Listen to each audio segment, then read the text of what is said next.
আমার বয়সের বা আমার তো বয়সে ছোট্ট, তারা বৈশা বৈশা গাঁজা খাইতেছে। তো গাঁজা আর বাবায় মিললে দেশটারে ধ্বংস করে লইতেছে। এই যে এই দুনিয়ার মধ্যে যে কি বাবা বাড়ইল, মার ভেড়ের আপন ভাইয়েরও এই বাবায় বুলাইলায়, এই বাবায় বুলাইলায় বাপেরও। এই বাবা খাইয়া আতালে ফাতালে দিন ভরে ঘুরে, আর মানুষের গরু ছাগল হাড়ি ভাতিলে সলে ঘুমে তুইটা দেহে নাই। এইভাবে তো দেশ চলতে পারে না।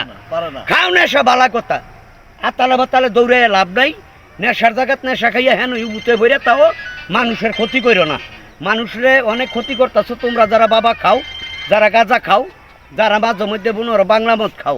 আর বাংলা মদ যে কিভাবে বানায় এটা যদি দুই চোখকে দেখতা, তো বাংলা মদ নিয়ে জীবনে খাইতা না, বুঝছো? যেই ফুকে বিল বিল করে, যেই চুলার মধ্যে জাল দেয়, দেখে যে একটা মানে আমি কি কমু, আর ভিতরে যা আছে সব বাড়িয়ে পড়তেছে। এইভাবে যদি দেশ চলে, দেশ সামনের দিকে কেমনে এগিয়ে যাবে? যুব সমাজ নষ্ট হয়ে যাইতেছে, ইয়ং বয়সের ফলাবান গেলি দেহা দেহি নষ্ট হয়ে যাইতেছে। বাবা যেই বাবা জন্ম দিল, এই বাবারে থুইয়া এ দূর একটা মায়াবরীর মতন ট্যাবলেট এইটারে কয় বাবা। এটা কোনো কথা হইল ভাই? যদি ভিডিওটা ভালো লাগে লাইক কমেন্ট কইরা আমার পাশে থাকবেন।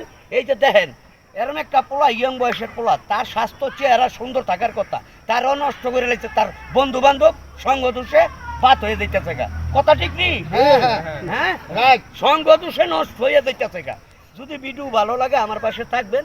আমি যা বলি বাস্তব বলি। কেডাই এমপি, কেডাই মন্ত্রী, কেডাই মেম্বার, কেডাই চেয়ারম্যান, এগুলি দেখার সময় আমার নাই। আমি কাউরে কেয়ার করি।